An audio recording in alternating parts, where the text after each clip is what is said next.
Baik, mari kita bahas untuk soal berikut ini. Jadi di sini sudah ada 4 soal tentang gerak parabola.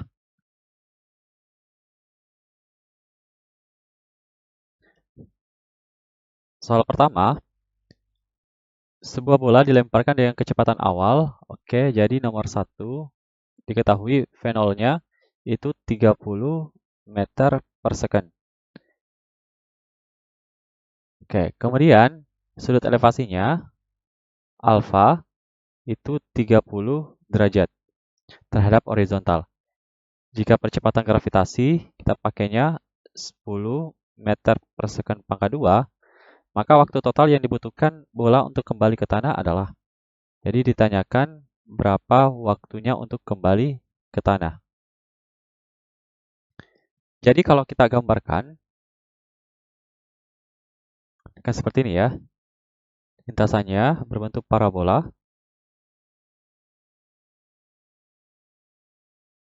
Oke. Ini V0-nya, kemudian di sini sudut elevasinya 30 derajat. Oke.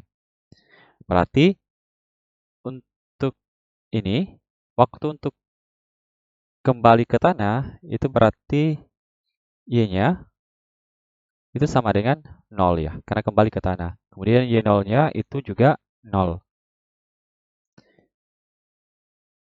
Maka Y sama dengan Y0 ditambah V0YT dikurang 1/2 GT pangkat 2.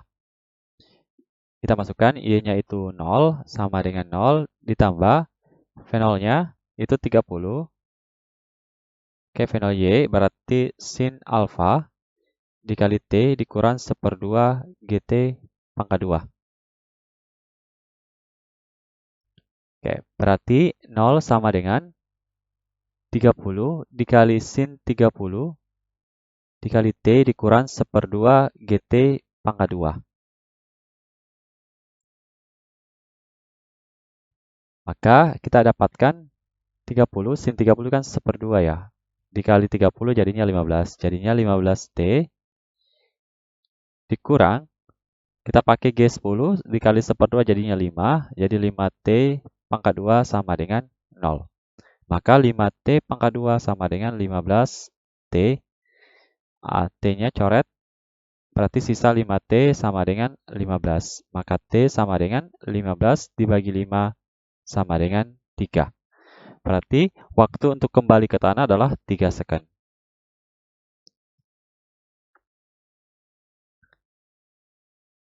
Kita lanjut di nomor 2. Di sini diketahui ada sebuah parit itu lebarnya 4 meter. Jadi kita misalkan dia adalah X, itu 4 meter.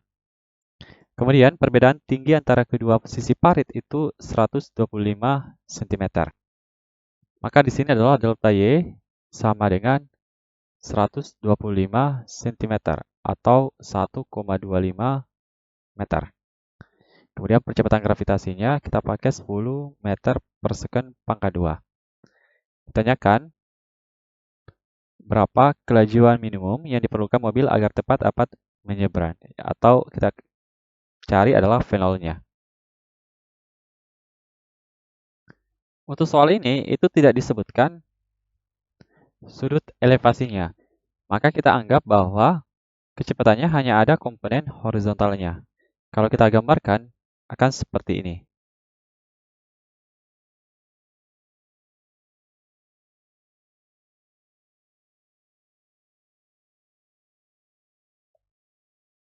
Ini V0-nya.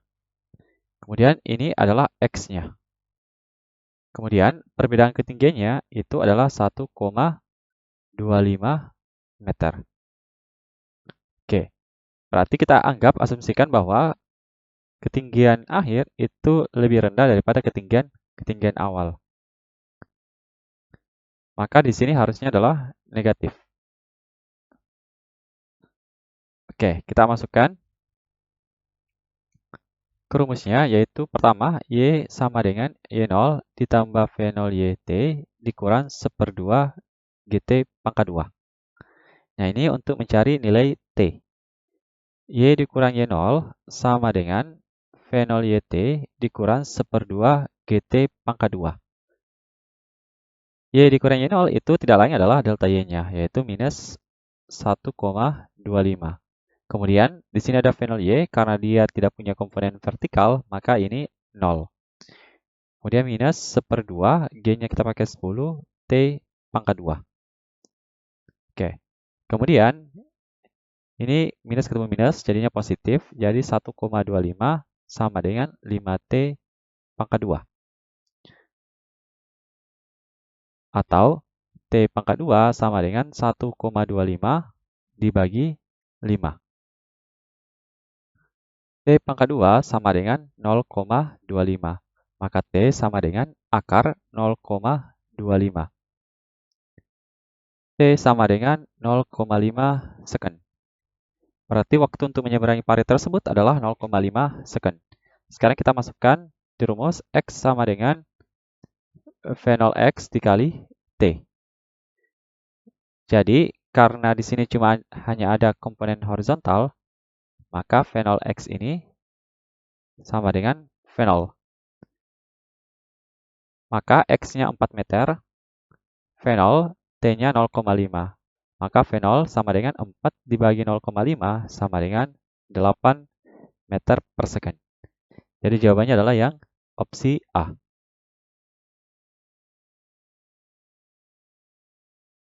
Kita lanjut di nomor 3. Peluru A dan B ditembakkan dengan sudut elevasi masing-masing 30 dan 60. Jadi alfa 1 30 derajat, alfa 2 60 derajat. Perbandingan tinggi maksimum yang dicapai peluru A dan peluru B adalah, oke, untuk ketinggian maksimum itu sama dengan V0 pangkat 2 sin pangkat 2 alfa per 2 kali G. Berarti untuk H max A dengan H max B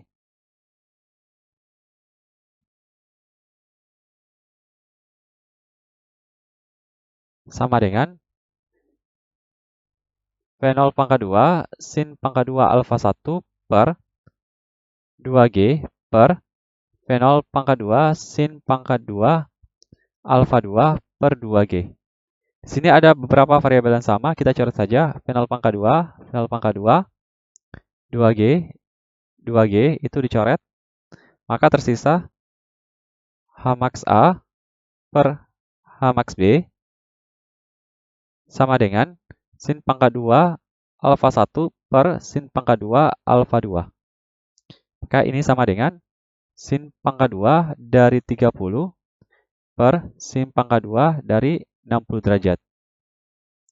Oke, sin 30 itu kan 1/2 ya, 1/2 pangkat 2 per sin 60 itu 1/2 akar 3 pangkat 2. Maka kita dapatkan 1/2 pangkat 2 itu 1/4 dibagi 1/2 pangkat 2 kan 1/4 ya. 1/4 dikali akar 3 pangkat 2 itu dapatnya 3. Maka didapatkan 1/4 per 3/4. 1/4-nya coret, maka tersisa 1/3. Berarti perbandingannya adalah 1:3.